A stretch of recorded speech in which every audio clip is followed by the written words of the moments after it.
নমস্কার সুপ্রিয় দর্শক, আমার আরও একটি ছোটো মোটো ব্লগে সকলকে স্বাগত জানাচ্ছি। আজকে সেরকম কিছু রান্নাবাড়ি করিনি, কারণ দুপুর সকাল থেকেই আজকে আমার এত ঘরের মধ্যে জলের অসুবিধা হয়েছে। অল্প সরু সরু করে জল পড়ছিল, কাজ করতে ওই জন্য ভীষণ অসুবিধা হচ্ছিল। কিন্তু বাইরে তো বৃষ্টি পড়ছে, বাইরে জলের অভাব নেই, কিন্তু সেই জল দিয়ে তো রান্না হবে না, স্নান হবে না, খাওয়াও হবে না। ঘরে জল দরকার।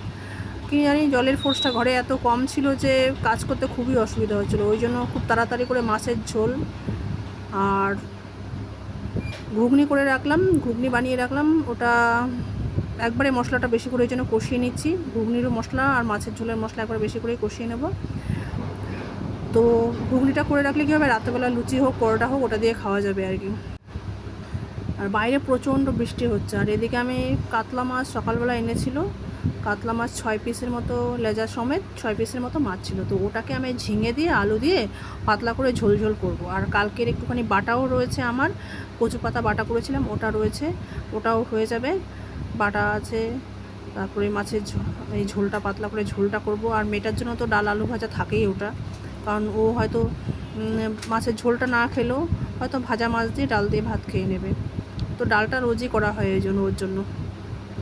আসলে মশলাটা কষিয়ে নিচ্ছি, এই জন্য বেশি করে মশলা কষানোর উদ্দেশ্য একসঙ্গে, যাতে ওই ঘুগনিটাও করতে পারি আর কি। রান্না করতে করতে বাইরে যে এত জোরে কখনো কখনো বৃষ্টি হচ্ছে, বেশিক্ষণ থাকছে না, ওই 5 মিনিট হচ্ছে আবার বন্ধ হয়ে যাচ্ছে। আর ছাতা নিয়ে এরকম বৃষ্টির মধ্যে বেরোতে তো আমারও ইচ্ছা হচ্ছে যে একটু ছাতা নিয়ে একটু বাইরেতে বেরোবো। এই জন্য তাড়াতাড়ি রান্নাটা করছি। বৃষ্টির সময় না ছাতা নিয়ে হাতে করে এদিক ওদিক ঘুরতে ভালো লাগে।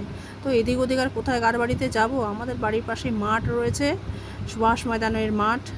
সেই মাঠটায় গেলে তো বেশ ভালোই লাগে দেখতে, চারদিকে ফাঁকা জায়গা, অনেকটা ফাঁকা জায়গা। তো ওখানে এমনি সময় তো বিকেলবেলা করে বাচ্চারা খেলে, তারপর সে গ্যালারিও রয়েছে বসার। তো এখন তো আমি গ্যালারিতে বসবো না, কারণ বৃষ্টি হচ্ছে, আমি বৃষ্টি দেখতে যাবো আর কি তাড়াতাড়ি করে। এই জন্য ভাবছি যে ঝোলটা একটুখানি, জলটা একটু ফুটে ফুটে এলে এই মাছগুলো আমি ছেড়ে দেবো। মাছটা যখনই ছেড়ে দেবো একটুখানি ফুটবে, নামিয়ে দেবো। নয়তো এই ফুটতে ফুটতে আমি ততক্ষণ একটু বৃষ্টিটা দেখে আসবো, কারণ বৃষ্টিটা বেশি জোরে পড়ছে না, খুব জোরে পড়লে বাইরে এরকম করে বৃষ্টির মধ্যে ছাতা নিয়ে বেরোতে দারুণ লাগে আমার। তো যাই হোক, আমি ওইদিকে মাছের ঝোলটা ফুটতে ফুটে দিয়েছি, ফুটুক। আর বাড়ি থেকে তো পাশেই বাড়ি থেকে তো রাস্তা একদমই কাছে, তাই হাঁটতে হাঁটতে যাচ্ছি ওদিকে দেখার জন্য। এই যে ছাতা নিয়েছি, দেখো ছাতাটা নিয়েছি, নিয়ে মাঠের ওই দরজাটার সামনে, বড় গেটটার সামনে একটু বৃষ্টি দেখতে চলে গেলাম।